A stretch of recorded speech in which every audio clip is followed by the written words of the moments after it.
apa yang disampaikan oleh Ki Hajar Dewantara, Bapak Pendidikan kita. Pendidikan adalah pembudayaan buah budi manusia yang beradab dan buah Bapak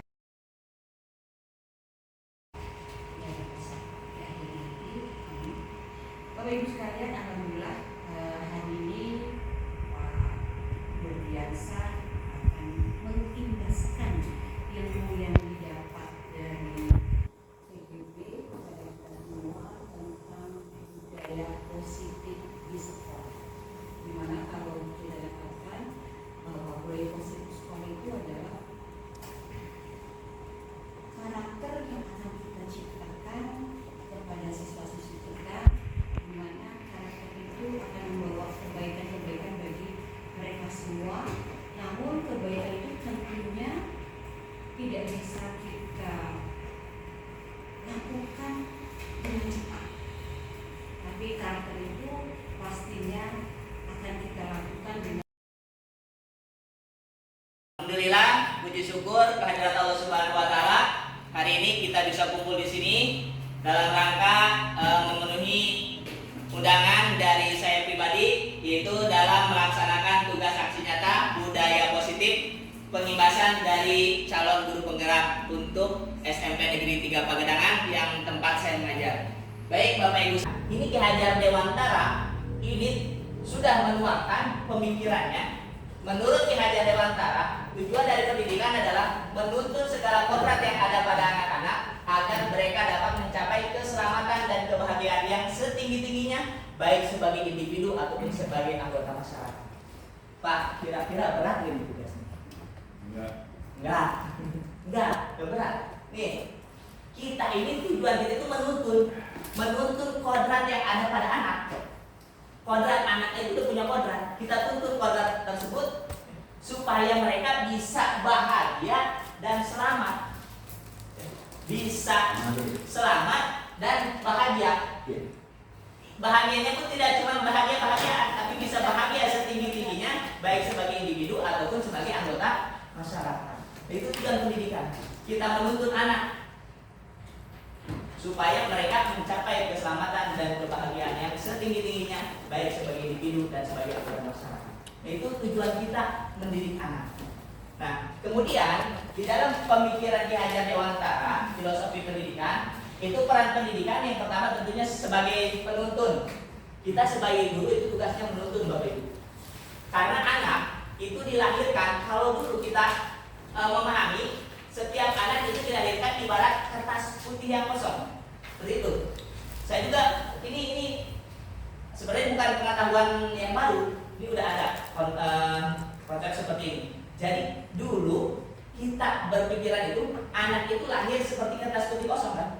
Nah, menurut filosofi pemikiran Ki Hajar Dewantara, anak itu dilahirkan bukan seperti kertas putih, tapi anak itu adalah dilahirkan seperti kertas yang sudah ada polanya.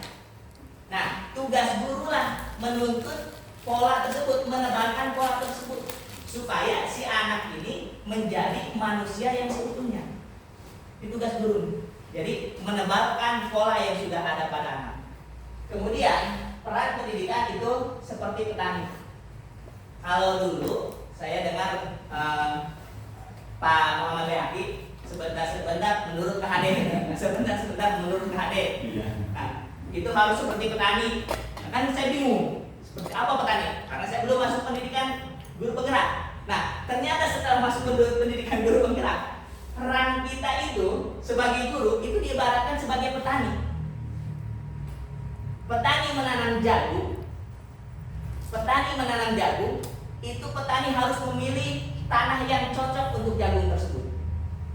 Bukan hanya tanah yang cocok, kemudian petani harus menjaga jagung itu supaya jagung itu tidak terkena hama. Petani harus memberikan nutrisi terhadap jagung tersebut supaya jagung tersebut tumbuh subur atau memberikan pupuk. Nah, disinilah peran guru. Peran guru sebagai petani itu seperti itu. Kita dititipkan oleh orang tua, anak didik.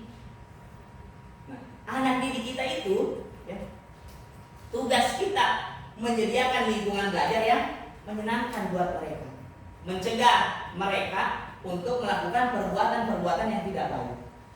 mengarahkan mereka kepada perbuatan-perbuatan yang baik. Itu tugas guru sebagai petani. Jadi ibarat guru itu diibaratkan sebagai petani. Nah, kemudian pendidikan harus berpihak pada anak. Bapak Ibu, anak didik kita itu beragam kemampuannya, beragam karakternya, beragam latar belakangnya. Nah, kita harus mengutamakan pendidikan itu harus berpihak pada anak. Berpihak pada anak ini harus berusaha semaksimal mungkin bagaimana anak-anak didik kita itu mendapatkan hak-haknya sebagai seorang pelajar yang harus kita penuhi. Itulah pendidikan berpusat pada anak. Kemudian Ki Hajar Dewantara juga di sini di filosofi pendidikan Ki Hajar Dewantara, pendidikan itu harus sesuai dengan kodrat alam dan kodrat zaman. Kodrat alam itu bagaimana? Kodrat zaman itu bagaimana? Bapak Ibu, negara Indonesia itu karakternya mulai dari pantai terus naik ke dataran terus sampai ke dataran tinggi, itu berbeda karakternya. Anak yang hidup di daerah pantai dengan anak yang hidup di daerah gurun itu berbeda karakternya. Ini yang dimaksud dengan pendidikan itu harus sesuai dengan kodrat alam. Karakter orang pantai beda dengan karakter orang gunung. Kalau karakter orang pantai, nada bicaranya mungkin tinggi karena dia berbicara bersautan dengan ombak.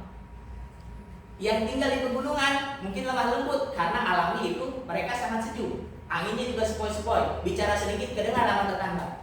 Tapi kalau misalkan di pinggir pantai, mereka suaranya keras karena beradu dengan suara ombak. Ini maksudnya kodrat alam. Indonesia juga terdiri dari dua musim, musim hujan dan musim kemarau. Ini kodrat alam. Anak yang tinggal di Indonesia tentu karakternya berbeda dengan anak yang tinggal di negara Eropa yang memiliki 4 musim. Nah, pendidikan pun harus seperti itu, harus disesuaikan dengan kodrat alam. Lalu kodrat zaman apa? Kodrat zaman itu setiap abad itu terus berubah. Sekarang kita masuk ke abad 21.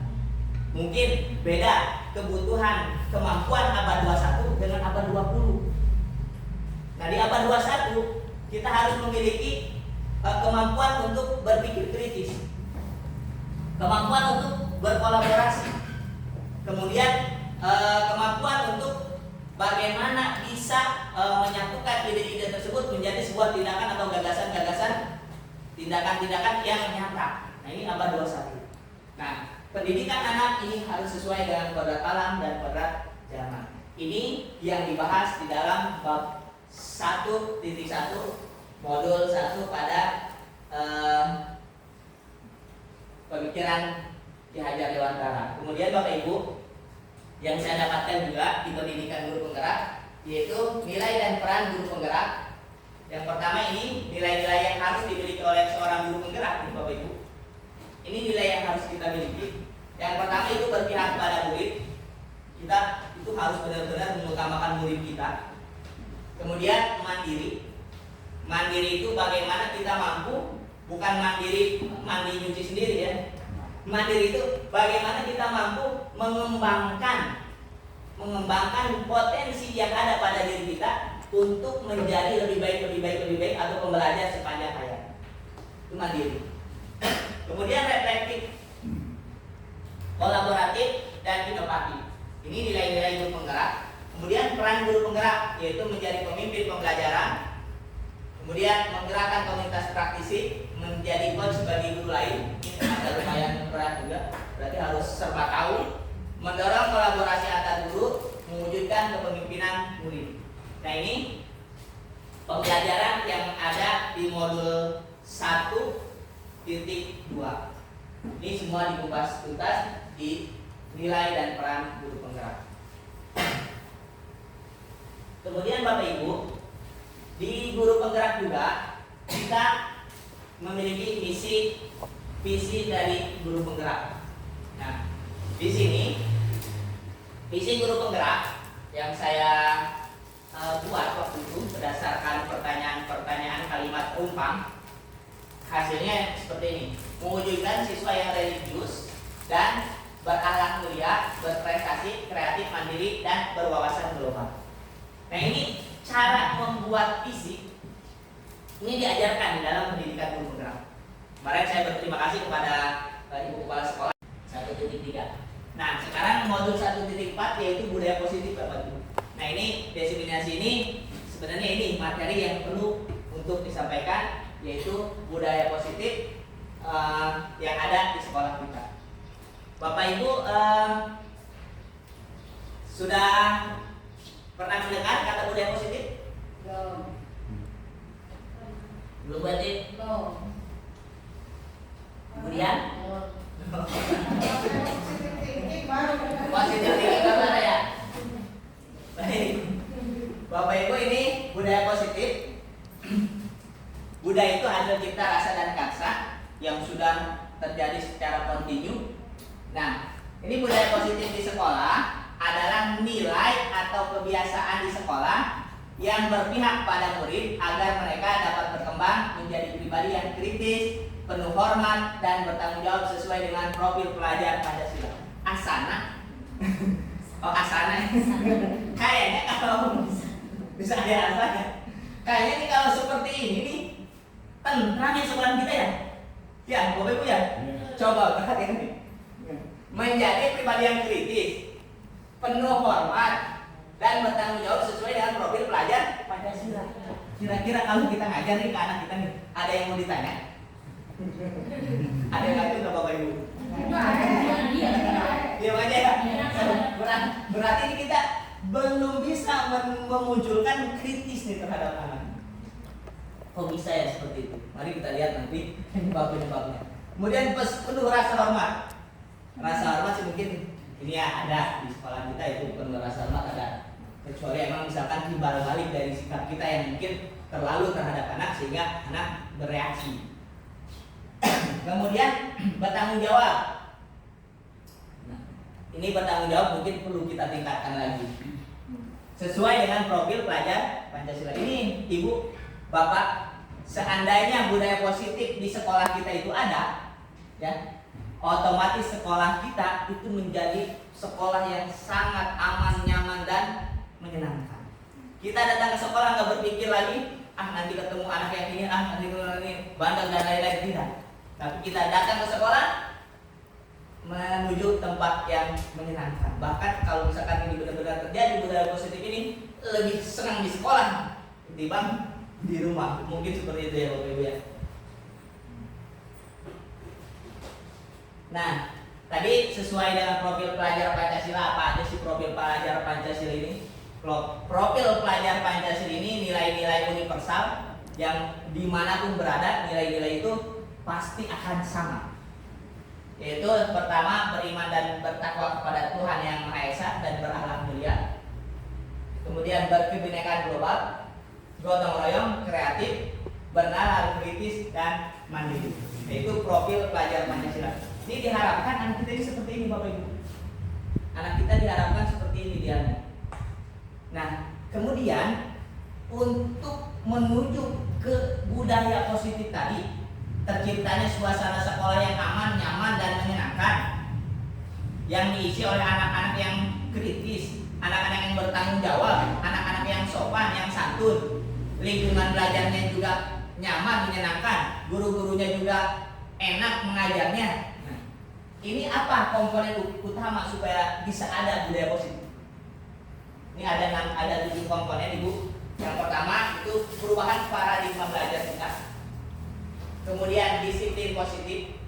Kemudian kebutuhan dasar manusia kita harus tahu, karena ini semua berkaitan. Sehingga kalau kita tahu kebutuhan dasar manusia, maka reaksi kita dalam menghadapi permasalahan pun berbeda. Kemudian motivasi perilaku manusia. Kalau kita tahu motivasi perilaku manusia, maka kita akan lebih gampang mengarahkan anak didik kita. Kemudian restitusi, posisi kontrol guru, kemudian keyakinan kelas, dan segitiga restitusi. Ini semua konsep utama yang ada di dalam budaya positif. Untuk mencapai budaya positif tersebut, maka konsep-konsep ini harus kita kuasai Bapak Ibu. Kalau konsep ini kita kuasai, secara perlahan kita akan bergerak menuju budaya positif tersebut, sehingga terciptalah di sekolah kita. Kalau kita sudah seragam memiliki konsep tersebut, kalau udah ada di otak kita kan itu pengen melakukan. Saya pun seperti itu Ibu. Ini ada di budaya positif ini. Dulu ya, menangani anak itu kita seperti apa. Nah setelah mempelajari budaya positif itu beda, ada perbedaan walaupun tidak 100% langsung berubah. Mari kita lihat seperti apa itu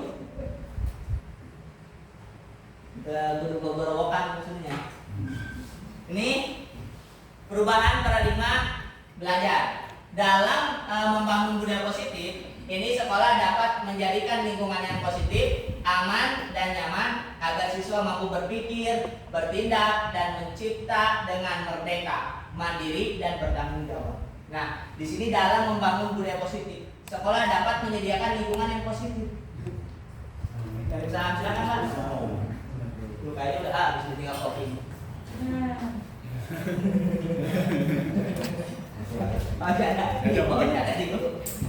Terima kasih Pak Gus, Pak Agil yang mungkin sudah tadi buru-buru untuk memenuhi undangan. Pasti terjadi obrolan di motor. Ayo kita cepat-cepat dulu. Ini Bapak Ibu, perubahan paradigma belajar dalam membangun budaya positif. Sekolah dapat menyediakan lingkungan yang positif. Ini sekolah kita nih. Jadi kalau diibaratkan sebagai tadi filosofis pemikiran Ki Hajar Dewantara, minjem istilahnya Pak Ane, kalau diibaratkan sebagai petani, pohon jagung itu kan butuh tanah yang subur kan untuk tumbuhnya. Nah begitupun anak kita. Kalau anak kita diibaratkan pohon jagung, nah sekolah ini adalah tanahnya. Kita usahakan sekolah ini menjadi sebuah lahan yang subur. Bagaimana lahan yang subur itu kita dapatkan?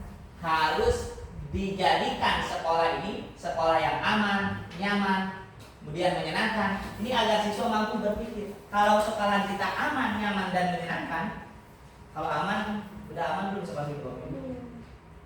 Belum ya? Nyaman, tapi kita sedang berusaha menuju ke situ. Pohon-pohon itu kan untuk menciptakan suasana nyaman. Kemudian mobiliar yang bagus itu kan untuk menyediakan tempat yang nyaman. Walaupun tidak 100% kita menyediakan, tapi kita sedang bergerak menuju ke arah itu. Nah, kemudian apabila suasana aman, nyaman dan menyenangkan, anak bisa berpikir, bertindak dan mencipta dengan merdeka. Nah, ini perubahan paradigma belajar. Kemudian dari ini semua itu perlu disiplin yang sangat berkaitan dengan kontrol guru terhadap siswa. Nah, di sini ada ketimpangan pengertian disiplin nih. Saya pun sama. Awal saya pengertian disiplin itu dengan setelah saya mengikuti guru penggerak, itu pengertian disiplin berubah. Pengertian disiplin saya berubah. Dalam arti makna dari disiplin tersebut. Seperti apa? Mari kita lihat. Nah, di sini ada coba permainan Bapak Ibu. Ini cukup dibaca aja, dijawab di dalam hati aja. Ini untuk membuktikan sebenarnya kita yang mengontrol anak atau anak mengontrol dirinya sendiri. Anda dan teman Anda akan melakukan kegiatan coba buka. Anda adalah A. Tugas Anda mengepalkan salah satu tangan Anda. Coba Anda bayangkan menyimpan sesuatu yang sangat berharga di dalam kepalan tangan Anda. Anda perlu menjaga benda tersebut sekuat tenaga Anda karena begitu pentingnya bagi kehidupan Anda. Tugas B, si B ini, jadi ada si A dan si B. Tugas B atau rekan Anda adalah mencoba dengan segala cara membuka kepalan tangan Anda. Kemudian teman Anda boleh bebas, boleh membujuk, buka dong, ayo. Boleh menghadik, ngomelin so enak, buka enggak? Ataupun bahkan boleh memarahi, menggoda, atau mengkritik pun boleh. Nah, bahkan menawari uang atau asal bersedia membuka telapak.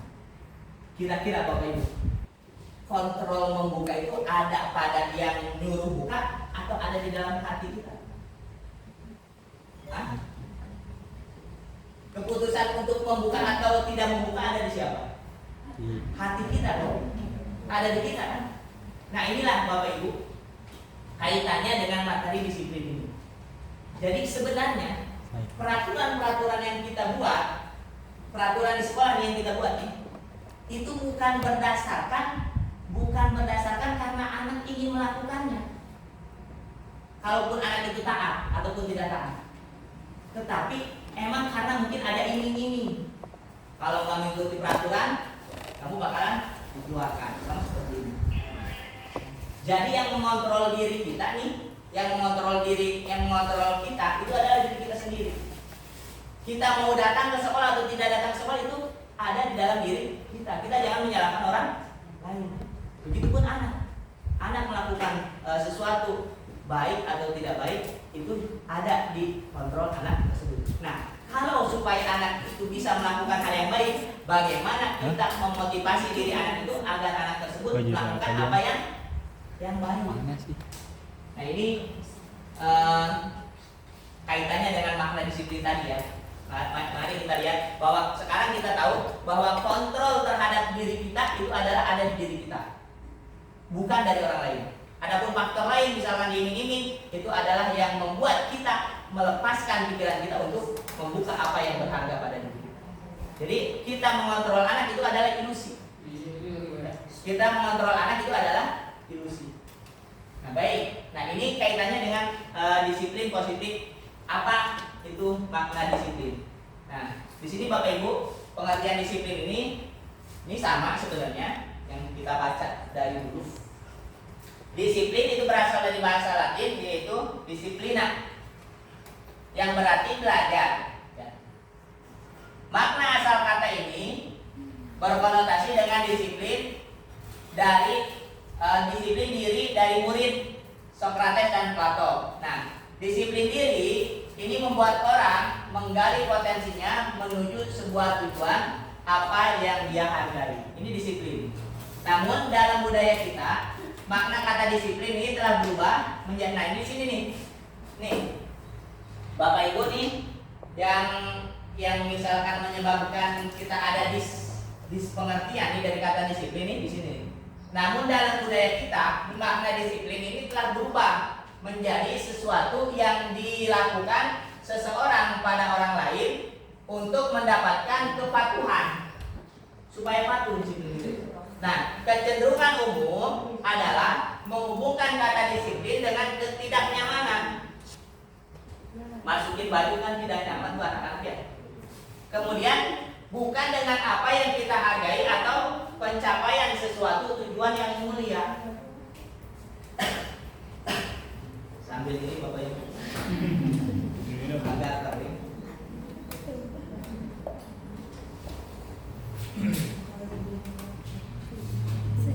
Nah, di sini Bapak Ibu, ini makna kata disiplin sudah terdistorsi pengertiannya. Jadi disiplin itu dikaitkan dengan kepatuhan, bukan kesadaran diri untuk melakukan hal-hal yang mulia, hal-hal yang memiliki nilai-nilai universal. Contohnya tadi adalah filosofi pelajar menurut Ki Hajar Dewantara atau profil pelajar Pancasila. Itu nilai-nilai universal seperti jujur, itu nilai-nilai universal. Nah, kemudian masih mengenai disiplin Bapak Ibu, ini kita gali secara tuntas kata disiplin ini supaya kita bisa benar-benar memahami kata disiplin untuk penerapannya nanti terhadap kita. Nah, disiplin adalah kemampuan memerintah diri dalam mengontrol dan menguasai diri untuk memilih tindakan yang mengacu pada nilai-nilai yang kita hargai dengan penuh tanggung jawab tanpa terpengaruhi oleh orang lain. Ini disiplin. Ini pengertian disiplin yang sesungguhnya, bukan hanya kepatuhan, bukan kepatuhan terhadap peraturan, tetapi lebih kepada kemampuan diri untuk mengontrol diri kita melakukan hal-hal yang memiliki nilai-nilai kebaikan secara universal. Itu disiplin. Jadi kita udah paham nih diri kita nih untuk melakukan disiplin. Nah, nilai-nilai yang kita hargai di sini adalah nilai kebajikan, yaitu sifat positif manusia yang merupakan tujuan mulia yang ingin dicapai setiap individu, yaitu nilai-nilai profil pelajar Pancasila. Nah, kebutuhan dasar manusia di sini, kebutuhan dasar manusia, realitas kebutuhan setiap orang itu berbeda-beda. Kita harus berusaha memahami pandangan orang lain tentang dunia. Setiap orang memiliki gambaran berbeda. Begini Bapak Ibu nih, kaitannya dengan siswa kita nih yang suka memberontak ya, jangan ya? Kita menghadapi siapa Bu? Idul selalu aja membuka bajunya, dia omong nggak terima, selalu seperti itu kan? Siapa lagi Bu? Hah? Dika kenapa Bu? Sama ya? Pohon paya kita tuh, pohon pepaya kita belum juga matang udah diambilin ya? Jambu juga sama. Nah ini kaitannya nih. Ternyata nih Bapak Ibu, setiap aktivitas yang kita lakukan itu didorong oleh kebutuhan dasar ini. Apa itu kebutuhan dasar? 5 kebutuhan dasar manusia. Yang pertama survival, bertahan hidup, sandang, pangan, papan. Makan. Kira-kira lamun dia udah kurang sarare begitu. Awet itu teh. Awet Pak. Gedang pentil ai awet beuteung saya eta punya depan di Gorogota di Tanah. Coba kusibro lah, waris sang biasa. Kalau pun misalkan sebel mah. Nah, ada deh nanti ada yang tidak terpenuhi, bukan hanya ini. Kalau misalkan di antara 10 orang itu udah pada kenyang, mungkin ada beberapa orang, tapi motifnya bukan lapar lagi. Ada motif yang lain. Tidur. Ada motif yang lain. Kalau yang lapar benar, saya melihat sendiri itu bagaimana itu payah mentah, mereka makan. Ya berarti yang lapar. Kalau nggak makan diambil, dibuang. Nah, kemudian kasih sayang dan rasa diterima. Butuh kasih sayang nih anak nih. Akhirnya apa? Cari perhatian. Karena ingin disayang. Terpenuhi nggak jadi rumahnya? Kasih sayang dan rasa diterima. Nggak bakalan terpenuhi rasa kasih sayangnya kalau misalkan di rumahnya itu terjadi perceraian. Orang tuanya tidak ada, orang tuanya meninggal, orang tuanya kerja semua. Ini tidak bakalan terpenuhi. Akhirnya apa? Disinilah mereka menginvestasikan bagaimana mencari rasa kasih sayang dan rasa diterima oleh lingkungan. Ya, silakan dulu. Silakan. Pengurang dulu. Sudah 12. Nah, kemudian kebebasan, freedom. Butuh kebebasan. Bukan hanya kita nih. Sebagai manusia kita butuh kebebasan. Bebas, pengen bebas. Makanya anak-anak melakukan pelanggaran itu ada beberapa merasa ingin bebas. Kemudian kesenangan. Ada anak Bu ngaledek ngaledek pas ditanya kurang sih ngaledek resepak dirinya anak. Itu kan butuh kesenangan. Mungkin kesenangan di rumahnya tidak terpenuhi. Ulah jauh-jauh anak kurang mengaku ada anak adina kan dicarikan dicurikan asal nyele adina curi seri mau kan berarti itu dia memenuhi kebutuhan di atas rasa senang. Pak Ahmad mungkin rasa senangnya didapatkan di mana? Pak Yunus rasa senangnya mungkin sedang berdua sama istri.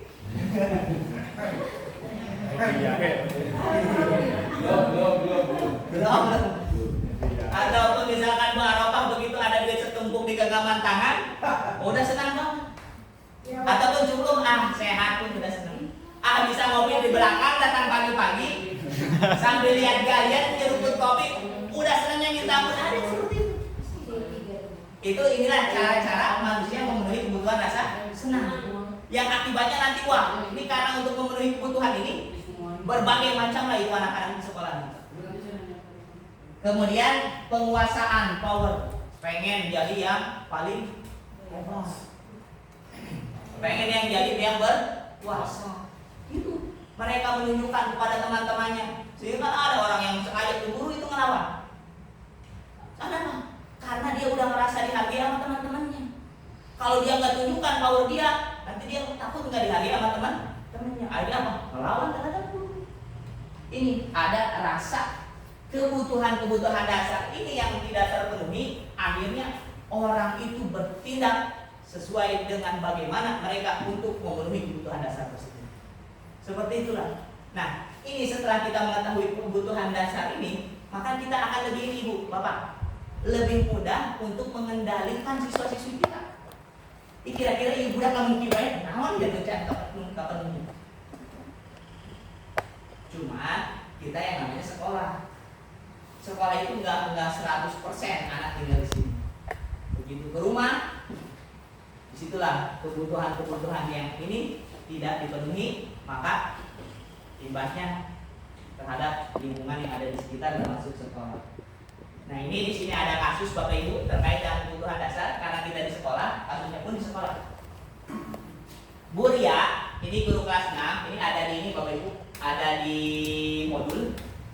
Bu Ria, nggak pakai guru SMP ya. Bu Ria, guru kelas 6 di SD Permai, sedang bingung menghadapi pula salah satu murid di kelas bernama Agus.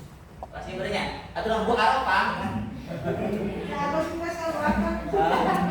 Beberapa anak telah datang dan mengeluhkan Agus yang seringkali meminta bekal makan siang mereka dengan paksa.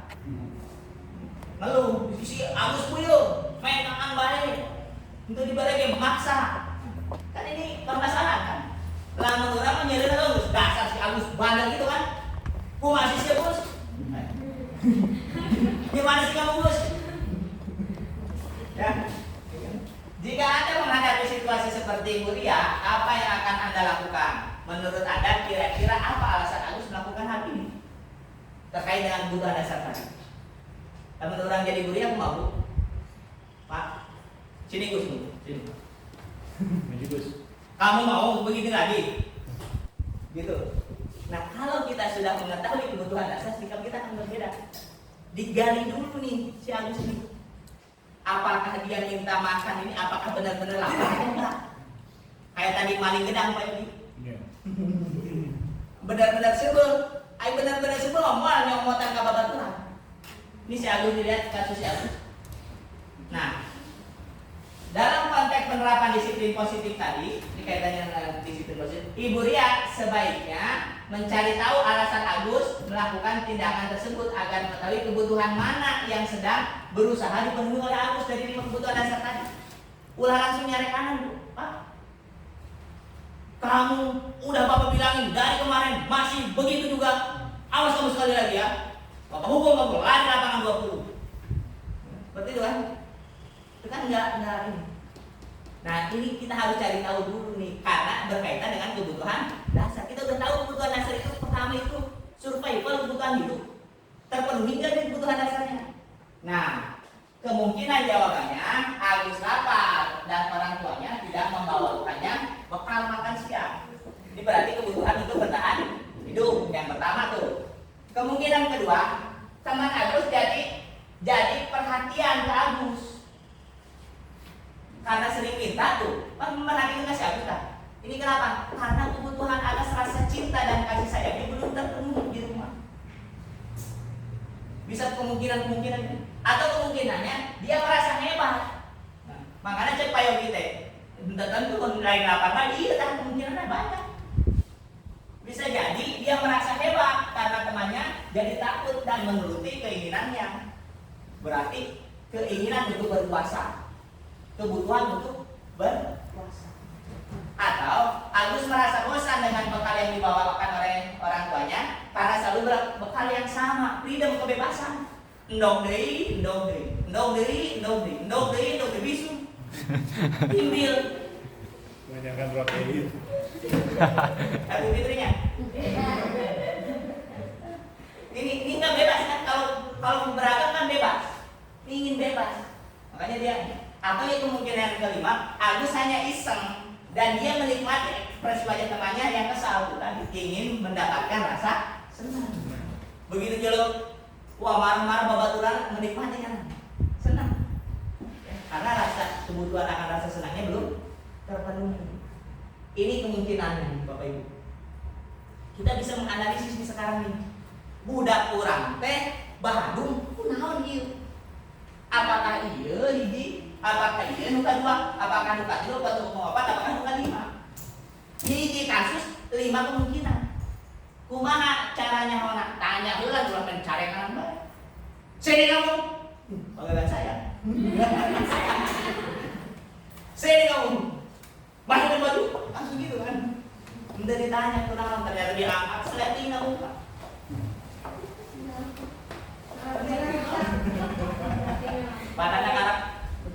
Banana karak datang jadi haji Pak, nama rusak. Alasannya apa? Di kamarnya ada tulisannya baca di hadapannya. Haji Den, ibadah baru Pak. Nah ini kasus Agus. Jadi sekarang kita tahu ya, satu perbuatan bisa 5 kemungkinan. 5 kemungkinan. Nah, kemudian manusia nih, setelah kita treatment patuh Pauli. Ayo fail kami Pauli. Setelah di treatment nih, kepatuhan itu ada motivasi perilaku manusia ini. Ini ada 3 nih.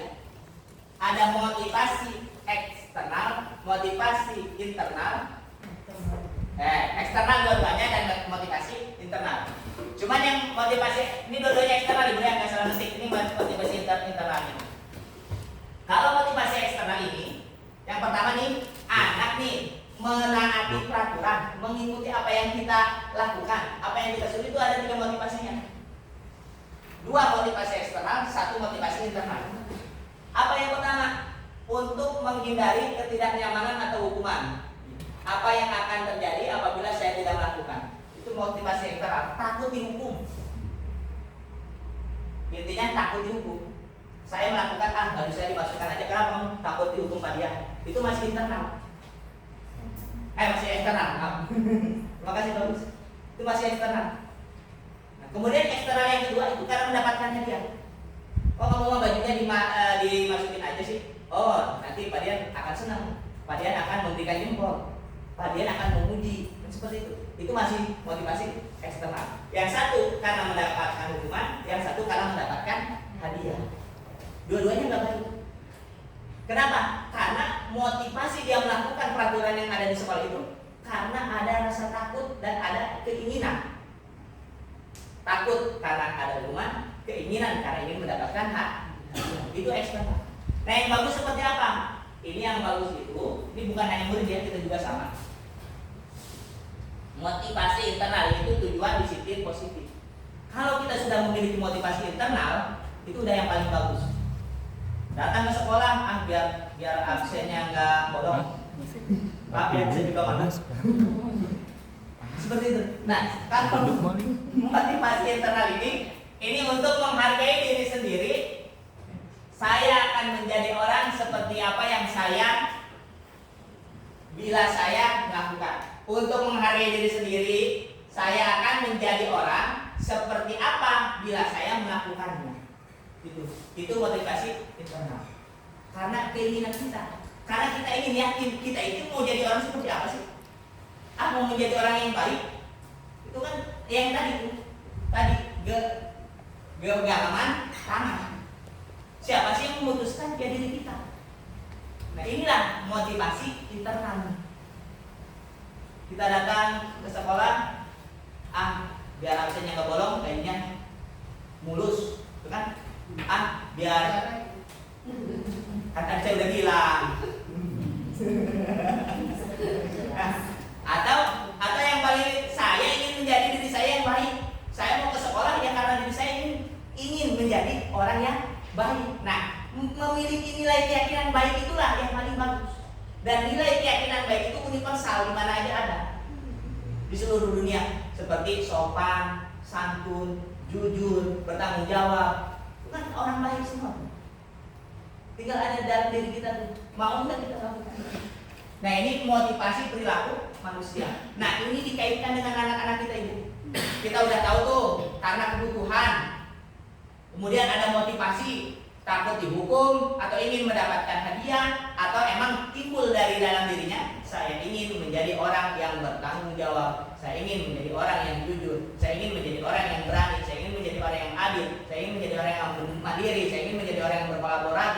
ini menjadi orang yang beriman, bertakwa kepada Tuhan Yang Maha Esa dan berakhlak mulia. Itu dari dalam diri yang bagus. Nah, baik Bapak Ibu, ini konsep pendekatan disiplin positif. Di sini ada yang namanya hukuman, konsekuensi, dan restitusi. Kita sering menghukum anak Bapak Ibu? Yang paling sering saya kayaknya. Cuma 1 bulan ke sini mungkin udah mulai agak berbeda. Kalau ada yang memperhatikan. Ya. Nah, ini hukuman itu sesuatu yang menyakitkan dan harus terjadi. Itu hukuman. Harus menyakitkan.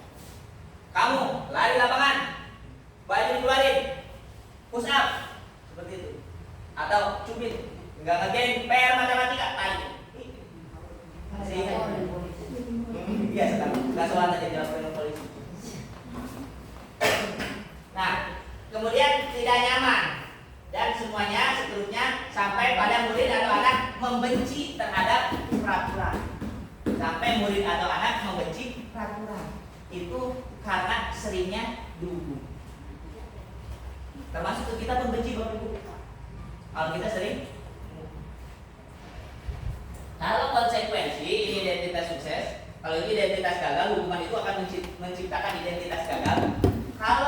Kalau disiplin ini akan menciptakan identitas sukses. Ada konsekuensi, ada restitusi. Kalau hukuman satu pihak, kalau restitusi ada perjanjian dulu.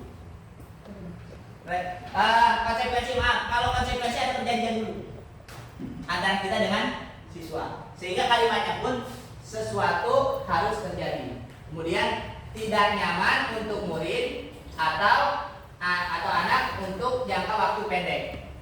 Kemudian ada istilah korban dalam tanda kutip dan bisa diabaikan. Murid atau anak dibuat tidak nyaman. Nah, itu tapi ada kalau konsekuensi ada diobrolkan dulu dengan murid. Ada juga yang namanya restitusi yang paling baik. Restitusi itu merupakan pilihan. Kemudian menguatkan untuk murid dalam jangka waktu yang panjang. Nah, seperti apa sih proses restitusi ini? Nah, ini mari kita lihat, kita langsung saja Bapak Ibu untuk konsep pendekatan ini. Ini hukuman, konsekuensi, dan restitusi. Ini perbedaannya. Hukuman merupakan identitas gagal. Kalau konsekuensi dan restitusi itu merupakan konsep disiplin dan itu merupakan identitas sukses. Hukuman itu negatif. Kemudian kalau konsekuensi itu netral dan restitusi itu positif. Kalimatnya kalau hukuman, awas kalau dilakukan lagi nanti awas kamu. Hukuman. Tapi kalau restitusi, lakukan apa yang saya katakan. Kalau konsekuensi, kalau restitusi, apakah hal ini sesungguhnya ingin kamu lakukan? Tanya. Sebenarnya hanya itu dilakukan. Kemudian kalau hukuman itu modelnya paksaan, kalau konsekuensi itu stimulus respon, ada aksi, ada reaksi, ada rangsangan, ada tanggapan, itu stimulus respon. Kalau restitusi itu teori kontrol yang tadi. Restitusi itu teori kontrol, bahwa yang berhak menentukan itu adalah diri kita, dibuka atau tidak. Jadi sebenarnya hukuman itu kita palsu sebenarnya. Kemudian kalau untuk hukuman itu mendorong penyalahan diri, kalau itu mendorong kepatuhan, kalau konsekuensi jadi patuh. Tapi kalau restitusi mendorong disiplin positif, jadi timbul kesadaran dalam diri. Nah, konsep diri buruk, konsep diri baik, dan konsep diri semakin kuat. Ini perbedaannya. Nah, ini kasus lagi Bapak Ibu. Hukuman dan sanksi atau konsekuensi. Ini yang kita hadapi, mudah-mudahan ini bisa sama atau selaras. Ina kurang menguasai pelajaran matematika. Guru matematika nih. Sehingga, sama ya semua guru ini. Sehingga pada saat pelajaran berlangsung, dia lebih banyak berdiam diri atau menggambar di buku pelajaran. Ada yang seperti itu Bapak Ibu? Banyak. Saya ngajar apa dia ngegambar. Nah, kemudian Ina menjadi gugur. pada saat guru matematika Pak Seno menanyakan pertanyaan, Ina menjadi gugup dan tidak sengaja menjatuhkan tasnya dari kursi. Gedebuk aja. Serta tiba-tiba menjadi gagap saat berupaya menjawab. Seluruh kelas pun tertawa melihat perilaku Ina yang bicara gagap dan terkejut tersebut. Pak Seno pada saat itu membiarkan teman-teman Ina mentertawakan Ina. Kemudian membiarkan Ina ditertawakan karena Ina gagap dan Ina merasa malu luar biasa. Dan malah meminta Ina untuk maju ke depan dan berdiri di depan kelas sampai menunjuk hidungnya karena tidak bisa menjawab pertanyaan Pak Seno. Kelas semakin gaduh dan anak-anak pun tertawa melihat Ina di depan kelas yang ditunjuk hidungnya. Kira-kira seperti itu Bapak Ibu. Kita pernah melakukan? Pernah ya? Sini kamu, menggambar aja. Kamu ngerti nggak? Malah gugup jawabannya. Sampai anak teman-temannya diketawain. Guru nggak puas sampai situ. Sini maju. Mau ditunjuk-tunjuk kamu. Ini, apakah Anda setuju dengan tindakan Pak Seno terhadap Ina? Setuju Bapak Ibu? Tidak.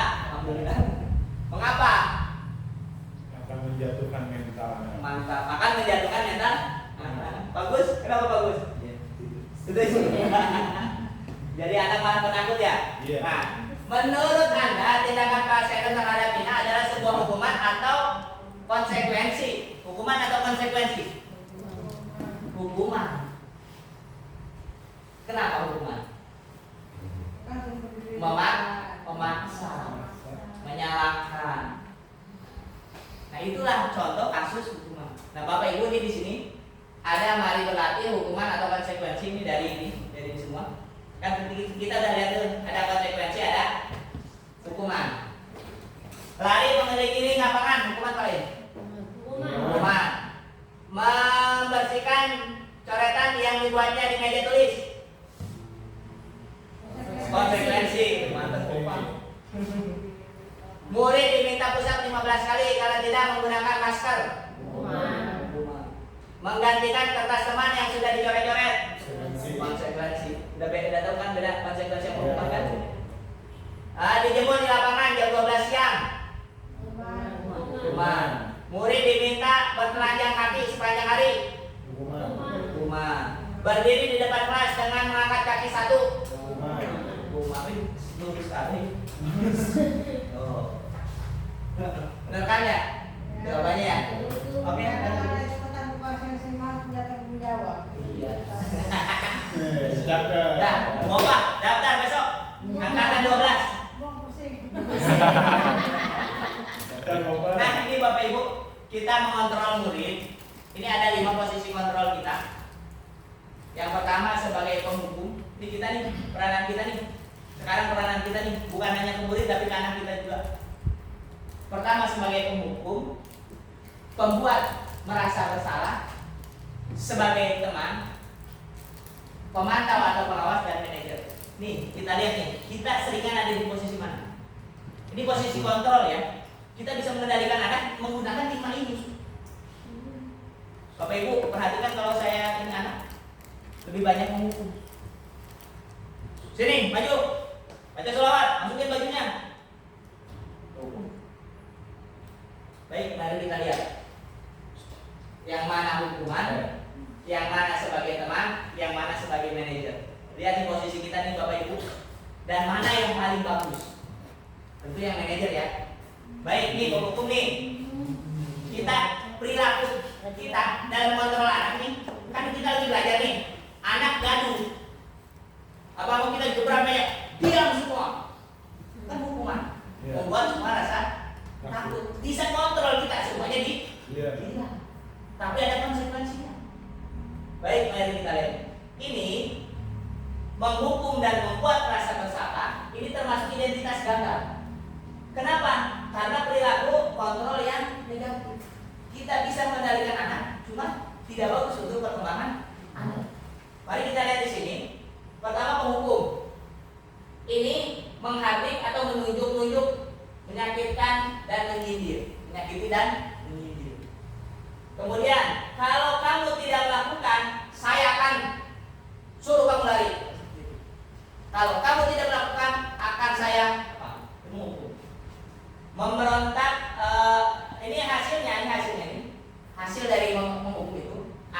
dengan memberontak, kemudian mendendam, kemudian menyalahkan orang lain. Ini akibatnya. Kemudian murid berkata, nanti ujung-ujungnya saya tidak peduli kalau tidak ada orang lain. Itu bang. Kemudian pembuat rasa bersalah itu berceramah, menunjukkan kekecewaan mendalam. Kemudian contohnya, ini guru berkata, kamu sudah mengecewakan bapak, ya bu. Kamu sudah mengecewakan ibu. Ibu mah nggak mau punya murid seperti kamu. Itu pembuat rasa badan. Ya bu ya. Kita udah ada di posisi itu dia. Dia stop. Kamu udah mengecewakan ibu. Terus ibu mah sebel. Budian itu. Oke, kita bukan pemukul bu, harga naik sedikit, tinggal langkah lagi kedua lagi. Ini akibatnya menyembunyikan atau menyangkal atau berbohong. Kalimatnya, jika muridnya berkata maafkan saya bu, saya cuma diri. Ini kita sedang membuat merasa bersalah. Kemudian nih, perilaku kontrol sebagai teman nih. Kalau teman bagaimana nih? Guru berbuat ini membuat alasan-alasan untuk murid-muridnya. Contoh kalimatnya nih, lakukan demi bapak ibu ya. Ya sudah, nanti bapak ibu bereskan. Misalkan nih ada yang membuat kesalahan. Kalau posisi teman, kadang menyembunyikan. Bu, saya mau pilih, bagus, pakai deh. Ini sudah lebih banyak kesalahan-kesalahannya. Itu sebagai teman. Jadi kau suka bapak. Atau yaudah, kamu bisa kan itu demi bapak dilakukan. Itu posisi sebagai teman. Kemudian bagaimana hasilnya? Hasilnya ketergantungan. Jadi dia akan patuh hanya terhadap kita aja, karena merasa dilindungi oleh teman. Pak, saya mau ke sepatu putihnya. Itu sudah berbicara salah. Terus pakai baik. Itu sebagai teman. Oh, gitu tadi itu tuh, ayo Yunus itu sebagai teman, melindungi. Itu posisi kontrol. Nanti kalau kita suruh dia ikut, karena udah merasa terlindungi oleh kita. Nah, sebagai pemantau, menghitung dan mengukur nih, guru. Kata-katanya apa? Biasanya apa peraturannya?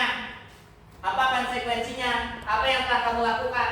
Apa yang terjadi sekarang? Itu kalimat-kalimatnya. Konsekuensinya apa nih kalau kamu melakukan ini? Itu sebagai pemantau. Ini lebih tinggi. Tidak membuat murid ini. Hasilnya nih, saya akan dapat berperan. Saya akan dapat berapa bintang kalau melakukan hal tersebut. Jika sudah melakukan hal tersebut, saya akan mendapatkan apa? Itu hasilnya. Jadi murid melakukan sesuatu itu pamrih, menginginkan imbalan sesuatu. Nah, yang paling baik ini nih, posisi manajer, posisi kontrol sebagai manajer. Ini mengajukan pertanyaan-pertanyaan. Dipanggil dulu sama kita. Ini kalau yang lihat itu yang si Idul Derby dan itu saya restitusi. Coba di sana, saya suruh duduk di belakang itu saya restitusi bu. Enggak marah dia. Bu Amanah laporan itu, Bu Amanah yang lagi ngajar dibilang kuak-kuak. Ini si Idul saya coba menerapkan kontrol ini. Ternyata itu penerimaannya beda cuma mau digentak kamu. Sekali nak keluar semua. Nurut. Cium tangan itu beda, ikhlas. Urut kurang itu kan ikhlas nerima pun. Sebab dibangun kesadaran yang ada di dalam diri. Itu restitusi. Seperti apa prosesnya? Apa yang kamu yakini, apa yang kita yakini, apa kamu meyakini hal tersebut? Kalau kamu meyakininya, maukah kamu memperbaikinya? Jadi ini berdasarkan nilai-nilai universal. Kalau kita berbuat seperti itu, menurut kamu benar atau tidak? Tanya dalam hati kamu. Nah, salah Pak. Berarti dia udah mengakui bahwa dia salah. Nah, ini kemudian menguatkan watak atau karakter. Kita kuatkan. Bapak paham kamu berbuat salah. Dan bukan hanya kamu doang yang berbuat salah, yang pernah berbuat salah. Siapapun pernah melakukan kesalahan. Tapi yang baik itu bagaimana? Tanyakan lagi. Yang baik itu belajar dari kesalahan dan untuk tidak mengulanginya. Nah itu kamu tahu. Kamu bisa seperti itu? Bisa. Itu kan tumbuh tuh dalam diri. Kira-kira kalau kamu sudah terlanjur melakukan itu, apa yang bisa kamu lakukan untuk memperbaikinya? Minta maaf Pak, umpamanya. Cukup nggak minta maaf? Enggak Pak. Apa?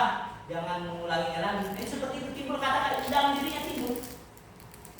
Itu jauh sih kan harusnya lah, enak hari ini apa? Tapi itu timbul. Dan itu dikatakan ikhlas. Beda kan kita kalau lihat anak ikhlas nggak ikhlas. Jadi orang capek orang mau marah-marah gitu. Terus mulai ya, terus mulai. Terus mulai lagi ya. Turun, lulus bu. Lulus terus mulai lama sebenarnya. Kamu langsung budak kurang sorangan baik, budak lobang. Baris. Kan bisa. Walaupun kita sudah belajar 1.4 mana ya, tetap anak muncul. Iya, tapi itu harus kita minimalisir bahwa kalau kita udah paham itu nggak bakalan itu untuk terjadi terus menerus. Marah-marah ini kita udah tahu ya akibat dari marah-marah, akibat dari menghukum yang bagus. Bahkan sebagai teman pun kita tahu nanti akibatnya. Yang bagus itu sebagai manajer. Sebagai manajer itu menemukan kesadaran dalam dirinya, lebih kuat pemahamannya, sehingga akan timbul nanti budaya positif. Kalau udah masing-masing ada. Restitusi babaran pagi ini. Cuman cara restitusi itu bagaimana? Nah, di sini ada cara restitusinya. Ini nggak usah dilihat ya karena udah 1 jam lebih, kasihan. Ini kita langsung ke restitusi. Nah, ini restitusi ini posisi kontrol sebagai manajer. Restitusi adalah proses menciptakan kondisi bagi murid untuk memperbaiki kesalahan mereka sehingga mereka bisa kembali pada kelompok mereka dengan karakter yang lebih kuat. Itu restitusi. Jadi dia berbuat kesalahan, mengakui kesalahan tersebut, kemudian berusaha untuk memperbaiki kesalahan. Nah, peran kita sebagai guru atau sebagai orang tua itu melakukan itu. Timbulkan dia kesadaran dia dengan cara merestitusi. Bagaimana Pak? Nah, melalui restitusi ini guru dapat nih membantu murid menjadi lebih memiliki tujuan, disiplin positif serta memulihkan dirinya setelah berbuat salah. Kadang-kadang kita kalau berbuat salah itu biar dia merasa bersalah terus, itu nggak baik. Merasa bersalah itu seperti tadi sebagai hukum kita apa tadi? Pembuat rasa bersalah. Kemudian membuat murid untuk jujur pada diri sendiri dan mengevaluasi dampak dari kesalahan yang telah dilakukan. Memberikan penawaran bukan paksaan. Jadi timbul dalam hatinya sendiri. Mengakui bahwa itu adalah salah. Nah, bagaimana proses segitiga restitusi ini? Dalam merestitusi ada langkah-langkahnya Bapak Ibu. Ada langkah-langkahnya. Bagaimana langkah-langkahnya? Yang pertama, menstabilkan identitas. Misalkan untuk siswa yang lambat di restitusi, kan biasanya baris, gitu kan? Sholawat 200. Kalau restitusi kan, setiap orang pasti pernah melakukan kesalahan. Kamu bukan satu-satunya yang pernah melakukan kesalahan. Dipanggil tuh, yang melakukan misalkan lambat, ditanya, kamu tahu nggak Bapak panggil? Nih langkahnya ya. Tahu Pak, kamu datang jam berapa? Jam 7.20. Kita masuk jam berapa? Masuk jam 7 Pak. Kamu berarti telah melakukan apa? Saya telah terlambat Pak. Itu ditanya seperti itu. Terus stabilkan identitasnya itu. Kita tanya, kenapa kamu terlambat? Saya main handphone Pak sampai malam. Kamu main handphone sampai malam, pasti asik ya? Iya Pak, saya asik main handphone sampai malam. Nah, kira-kira main handphone asik sampai malam itu mengganggu aktivitas kamu nggak? Mengganggu Pak. Itu seperti itu ditanyakan sampai timbul kesadarannya. Sampai timbul kesadarannya bahwa nanti udah stabil tuh, menstabilnya itu kamu bukan hanya kamu saja yang seperti itu, bapak pun sama. Kalau bapak sudah main handphone, kadang-kadang itu suka lupa waktu. Tapi bapak balik lagi bahwa kita harus mampu mengatur waktu kita. Itu ditanya seperti itu stabilkan. Jadi dia tidak merasa sangat bersalah. Kemudian validasi tindakan yang salah. Adakah cara yang lebih efektif untuk mendapatkan apa yang kamu butuhkan? Jadi kalau misalkan itu, kalau seperti itu bagus atau tidak? Itu bisa divalidasi. Menurut kamu tindakan seperti itu telah datang terlambat, benar atau tidak? Salah Pak. Itu kamu tahu salah. Nah ini baru setelah itu menanyakan keyakinan. Nah ini di sini kita perlu membuat sebuah keyakinan kelas berdasarkan nilai-nilai universal. Nah setelah itu kalau kamu udah tahu itu salah, kamu pengennya jadi seperti apa? Saya pengen benar Pak. Nah ini proses segitiga restitusi itu menstabilkan identitas. Ini pertanyaan-pertanyaannya. Berbuat salah itu tidak apa-apa. Tidak ada manusia yang sempurna. Ini menstabilkan identitas ya. Saya juga pernah melakukan kesalahan seperti itu. Kita bisa menyelesaikan ini. Bapak Ibu tidak tertarik mencari apa yang salah, tapi Bapak Ibu di sini untuk mencari solusi bersama. Bapak Ibu, Bapak di sini bukan untuk mencari kesalahan kamu, tapi Bapak di sini memanggil kamu, kita cari penyelesaian bersama-sama apa. Kemudian validasi ini tindakan yang salah. Kamu pasti punya alasan melakukan hal ini. Kamu patut bangga pada dirimu sendiri. Kemudian menanyakan keyakinan apa yang kita percaya sebagai kelas atau keluarga. Apa nilai-nilai umum yang kita telah sepakati. Ini dibuat keyakinan kelas dulu berdasarkan dari peraturan-peraturan yang dibuat menjadi sebuah kata yang memiliki nilai-nilai universal. Nah, ini sampai di sini selesai. Alhamdulillah. Terima kasih Bapak Ibu. Demikianlah inilah modul 1.1 yang terdiri dari modul 1 yang terdiri dari 4 submodul yang sudah saya dapatkan, dan mudah-mudahan dengan pengibasan ini kita semua bisa mengambil manfaatnya. Terima kasih. Wassalamualaikum. Setelah mengikuti budaya positif kemarin ya, alhamdulillah kita semua mudah-mudahan berdampak positif juga, bisa menularkan kepada kita semua ya, kepada guru-guru di SMP 3 Pagedangan ini, dan mudah-mudahan juga bisa membiasakan ataupun menerapkan ilmu-ilmu yang sudah diberikan oleh Pak Dian ya, dan ilmu tersebut kita membutuhkan proses, kita pelan-pelan aja, sedikit demi sedikit kita biasakan, karena ini adalah budaya positif, dan budaya positif itu menunjukkan kepada kita kebaikan, bisa membentuk karakter yang baik kepada anak-anak kita, anak-anak murid kita, anak-anak didik kita, peserta didik kita, dan juga itu hal-hal yang luar biasa sekali apa yang sudah disampaikan oleh Pak Dian ya kemarin. Tentang tentang kegiatan yang baik. Restitusi juga sama, ketika anak memiliki kesalahan itu tidak harus dihakimi langsung, kita pergunakan restitusi supaya apa? Supaya mendapatkan hasil yang baik dan approach dan juga dan juga anak-anak menjadi nyaman, menjadi tenang di sekolah tersebut. Oke, Chef, mungkin itu aja dari saya. Wassalamualaikum warahmatullahi wabarakatuh. Assalamualaikum warahmatullahi wabarakatuh. Saya Nana Suryana. Saya guru matematika di SMP Negeri 3 Pagedangan. Alhamdulillah tadi sudah mengikuti pengimbasan yang dilakukan oleh Pak Dian, Pak Nurdian Sawijaya. Beliau menyampaikan tentang terkait budaya positif. Di sana saya belajar banyak. Saya belajar tentang posisi kontrol. Tadi disampaikan oleh Pak Dian bahwa guru memiliki posisi kontrol, dan posisi kontrol yang direkomendasikan seperti apa. Saya juga belajar tentang segitiga restitusi, filosofi Ki Hajar Dewantara. Banyak banget belajarnya tadi. Terima kasih banyak Pak Dian telah berbagi. Mudah-mudahan apa yang disampaikan oleh Pak Dian dapat kami aplikasikan dalam keseharian sebagai tugas dan peran kita sebagai guru. Sekali lagi terima kasih untuk Pak Dian, sukses selalu dan tetap semangat. Assalamualaikum warahmatullahi wabarakatuh.